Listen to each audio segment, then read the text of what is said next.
T'as pas eu le temps de t'asseoir? Il est là. Ah d'accord, ça c'est le sexe, quoi. Oui,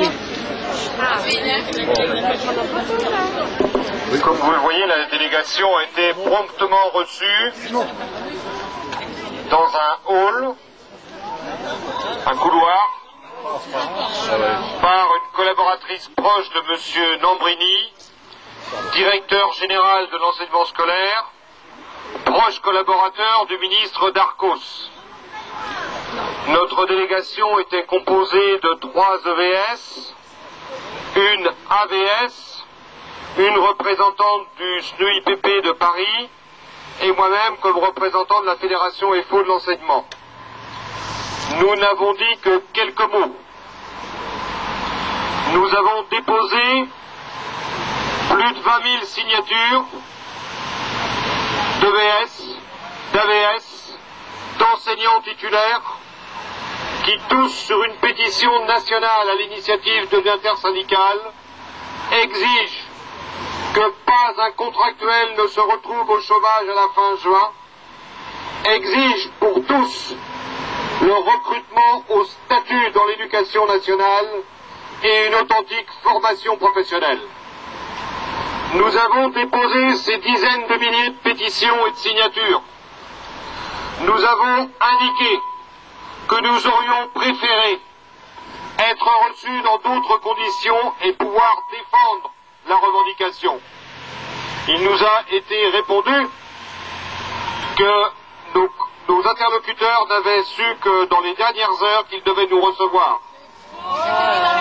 Ce qui signifie que depuis des semaines, comme en réalité depuis des années, les cabinets ministériels se repassent la revendication comme on se repasse un mistigris.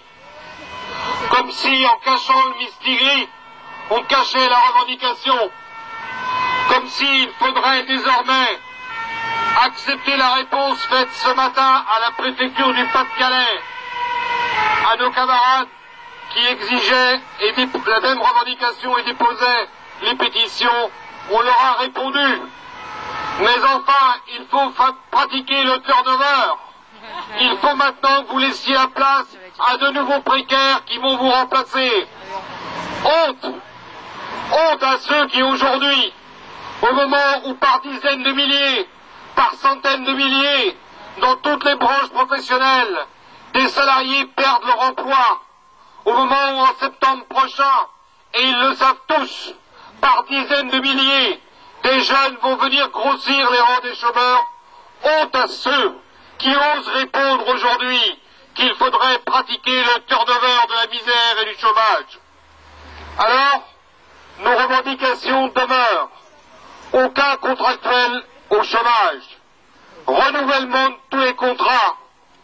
Transformation de tous les contrats et de tous les emplois précaires en emplois statutaires. De plein temps, avec le salaire qui correspond.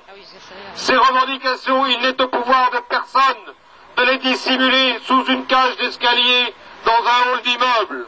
Ces revendications, nous les avons déposées et nous allons continuer à les déposer. Ce matin, l'intersyndicale nationale s'est réunie et a enregistré plus de 60 000 signatures sur les pétitions. Nous en avons déposé 20 000 et il nous faudra revenir. Il y a à peine 3 jours, le cabinet de M. Fillon, Premier ministre, a répondu à tous les secrétaires généraux des organisations signataires de la pétition intersyndicale. Il leur a adressé nominalement un fax, leur disant « Je ne peux pas vous recevoir, c'est le ministre Darcos qui va suivre le dossier ». Parallèlement, les organisations se sont aussi adressées au secrétaire d'État Wauquiez, mal nommé secrétaire d'État à l'emploi. La réponse, elle est venue sous la forme de peut-être vous serez reçu, peut-être pas. Ce matin, dans l'intersyndicale, une discussion s'est développée, au terme de laquelle la majorité de l'intersyndicale a considéré qu'il faudrait être reçu par le cabinet de Fillon et par lui seul. Notre organisation Force ouvrière a considéré qu'il fallait aujourd'hui, cependant, maintenant, être reçu par un représentant du gouvernement pour poser la revendication, prendre date et leur dire que nous reviendrons poser la revendication. Et mes chers camarades, je vous appelle au retour dans vos provinces et dans vos départements à réunir à nouveau avec toutes les organisations syndicales sur la base de la pétition intersyndicale, les assemblées générales d'EVS, d'AVS, avec les enseignants titulaires, et de multiplier les initiatives, les délégations auprès des préfectures, auprès des députés, auprès des mairies, auprès des pouvoirs publics à tous les niveaux, car il ne sera pas dit que cette revendication, elle pourra être cachée éternellement. Nous avons encore quelques semaines, nous reviendrons s'il le faut, nous restons mobilisés. Il n'est pas possible qu'aujourd'hui, plus de 40 000 salariés perdent leur emploi et que pour solde de tout compte, on leur dit qu'il faut qu'ils laissent la place aux suivants. Mes chers camarades, nous sommes mobilisés et nous vaincrons.